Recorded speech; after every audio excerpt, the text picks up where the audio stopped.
ऐश्वर्या, पण मला सगळे आयशूच म्हणतात. मी तशी थोडी शांत आहे, पण मला सगळे दंगेखोरच समजतात. मला सगळे थोडे घाबरूनच असतात. सहसा माझ्या नाल कुणी लागत नाही, कारण मला सगळ्यांची गुपितं माहिती आहेत ना. त्यामुळे मला भरपूर खाऊ मिळतो. आता कसा मी हळू शेट्टी काकांच्याकडे जाते आणि म्हणते, काका सगळं समजलंय मला आता. काका लगेच घाबरतात आणि खिशातून 10 रुपयाची नोट काढून देतात आणि मला म्हणतात, ए बाई, कोणाला सांगू नकोस, ठेव तुझ्या जवळच. त्या दादाच्या खिशात मला सिगरेटचं पाकिट सापडलं होतं. तेव्हापासून नुसतं दादा पप्पांना सांगू काय एवढं म्हणायचं अवकाश. दादा लगेच मला कॅडबरी देतो. आता आमचे पाटील कंपनीच घ्या ना. मी त्यांच्याकडे जाते आणि म्हणते, काकू सगळं समजलंय मला, काकांना सांगू काय. काकू लगेच घाबरतात आणि मला डब्यातून लाडू काढून देतात. आता आमच्या लागे काकूंचंच घ्या ना, किती देवधानी आहेत त्या.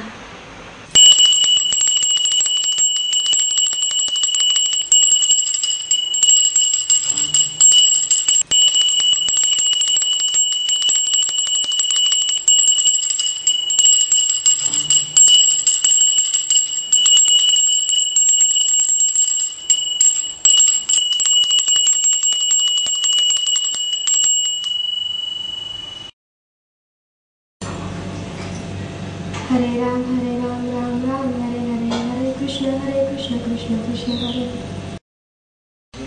देवा, जन्मोजन्मी हाच नवरा मिळू दे, पण पुढच्या जन्मी मात्र शेजारच्या आनंदरावांसारखं दे, श्रीधर पंतांसारखा आवाज दे, केशवरावांसारखी श्रीमंती दे, आणि मुख्य म्हणजे माझ्या बहिणीच्या नवऱ्यासारख्या बांधे सूज नाही, बांधेसूट शरीर दे.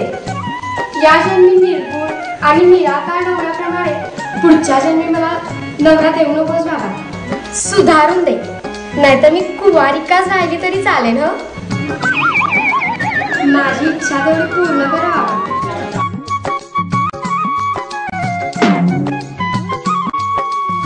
बिचारे लागे काका. आमच्या घराच्या शेजारी मामू काका आहेत. ते सायकोलॉजिस्ट आहेत, म्हणजेच मानसोपचार तज्ज्ञ. त्यांचं खरं नाव आहे माधव मुरली मनकावडे. आम्ही त्यांना लाडाने मामूच म्हणतो. मामूसारखे वेड्यासारखे करत असतात. काय करणार, असे वेड्यासारखे पेशंट आल्यावर वेडे नाही तर काय होणार. आता तुम्हीच बघा ना, हे आमचे मामू. अहो चला लवकर. अहो डॉक्टर, अहो डॉक्टर, अहो या ना.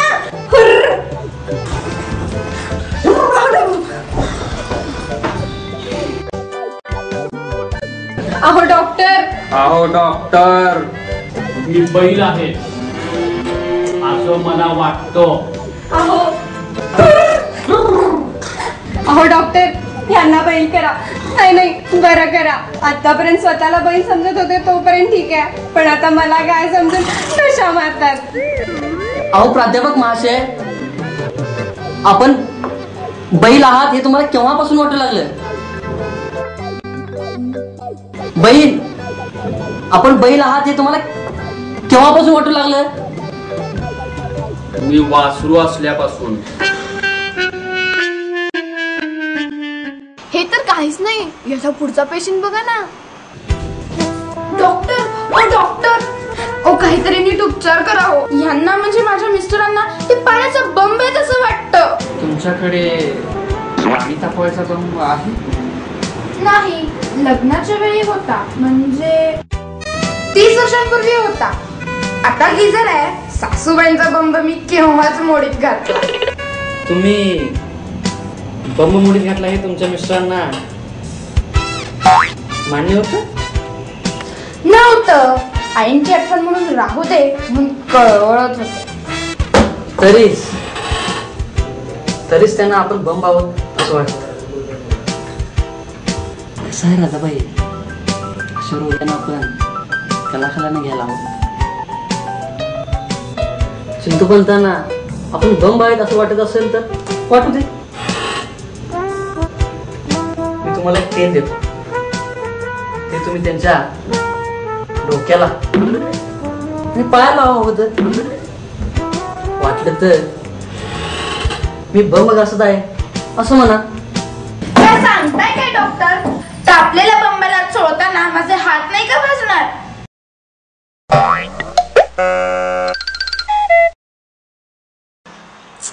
बिचारा मामी, हा पेशंट तर कहरच आहे.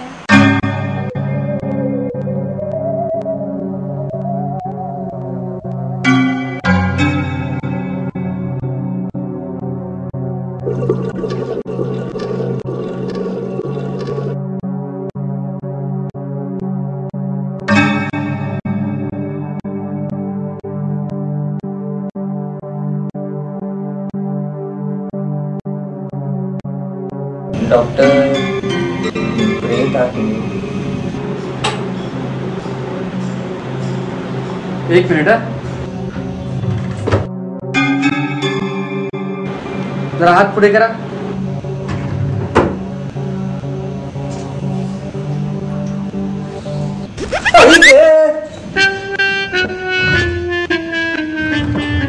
आता पटली खात्री? तुम्ही प्रेत नाही आहात. प्रेत कधी आई का म्हणून ओरडतं का? प्रेताच्या बोटातून कधी रक्त येतं का? डॉक्टर ऐक म्हणणार आणि रक्त सांडणार प्रेत तुम्ही पहिल्यांदाच पाहिलं असेल ना? अहो तुम्ही काय सांगणार, मी स्वतः प्रेत आहे याचा पुरावा मीच आहे.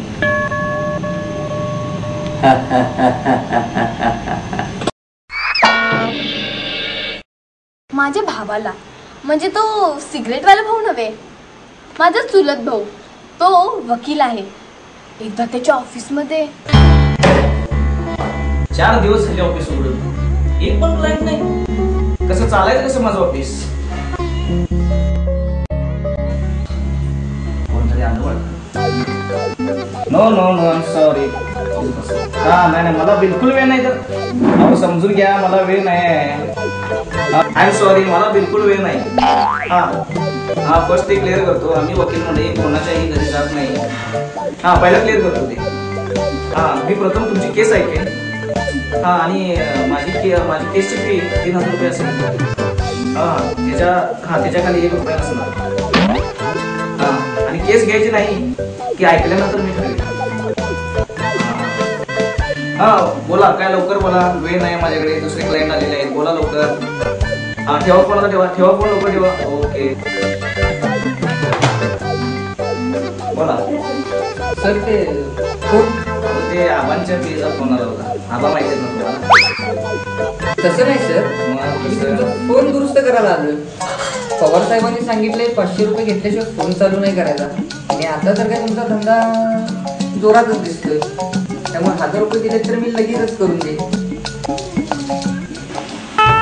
बोला काय झालं? करू ना दुरुस्त? अशी गंमत झाली. अजून एक गंमत सांगते, त्याच भावाच्या बायकोची. इंग्लंड विरुद्धच्या लॉर्ड्सवरील अंतिम युद्धात भारत जिंकेल? प्रश्नचिन्ह.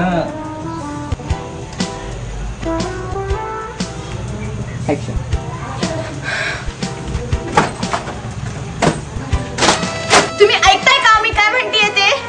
ऐकायलाच बसलोय, बोल. त्या कोपऱ्यावरच्या भवाल्यानी माझ्याकडे बघून शिट्टी वाजवली. अशी शिट्टी वाजवली का त्यांनी? हो अशीच. मग तू बंट्या नसणारच, कारण की त्याला अशी शिट्टीच मारता येत नाही. अहो ऐकताय का? ऐकायसाठी बसलोय, बोल.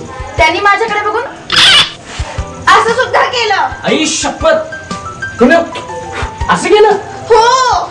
आता त्याचा हातच मोडून काढतो कोट्यानं.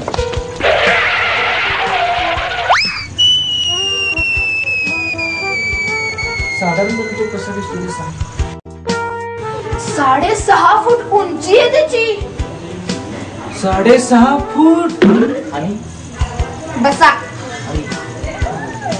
आणि त्याचं रेड्यासारखा काळा कुट्ट आहे आणि त्याच्यासारखा माजलेला पण आहे. काळा कुट्ट आणि माजलेला सुद्धा? हो. आणि काय जॅकेट घालतो कातड्याचं. कातड्याचं जॅकेट घालतो? हो. आणि हा त्याच्या तोंडावरती ना लागलेल्या जखमेची अशी विद्रूप दिसणारी अशी खूण आहे. अशी इथेच काय?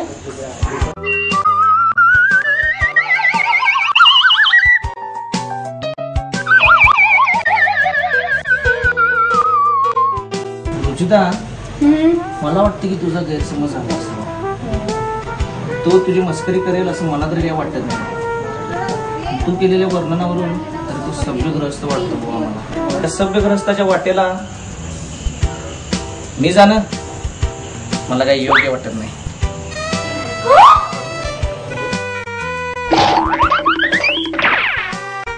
ऐश्वर्या, शाळेला जायचंय, शाळेला उशीर होतोय. मला शाळेला जायचं आहे. मला शाळेला जायला उशीर होतोय. तर तुम्ही ही गंमत बघा, मी आलेच.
शब्द तुझे, सूर माझे, जीवन गाणी गाऊ का? गाणं तुझा हात माझा कानाखाली वाजवू का?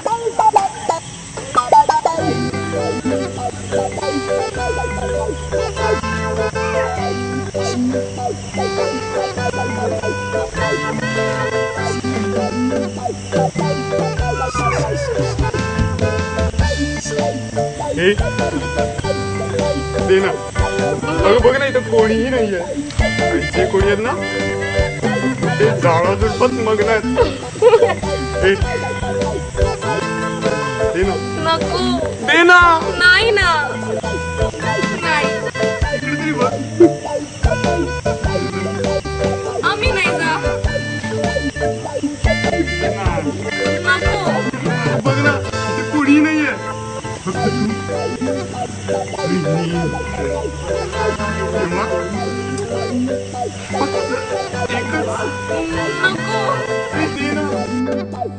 हे बघ, माझ्याकडे फक्त ही एकच आहे आणि मला ती रात्री ओढायला पाहिजे, कळलं?